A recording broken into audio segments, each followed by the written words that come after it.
आज दिनांक 29 नोव्हेंबर 2023 रोजी केंद्राच्या क्रीडा स्पर्धा या ठिकाणी संपन्न झाल्या।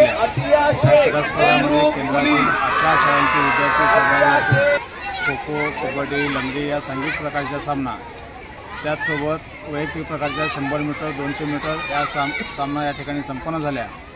या दिवसभर या स्पर्धेसाठी केंद्रातील सर्व शिक्षकांनी परिश्रम घेऊन या स्पर्धा यशस्वीरित्या पूर्ण केल्या आणि आत्ताच नुकतंच या ठिकाणी या सर्व स्पर्धेतील विजयी विद्यार्थ्यांना बक्षीस समारंभ या ठिकाणी संपन्न झालेला आहे। अतिशय आनंदी उत्साही वातावरणात या स्पर्धा पार पडल्याबद्दल सर्व शिक्षकांचं, परीक्षकांचं मी आभार मानतो व विजयी विद्यार्थ्यांना पुढील स्पर्धेसाठी मी केंद्राच्या वतीने खूप खूप शुभेच्छा देतो।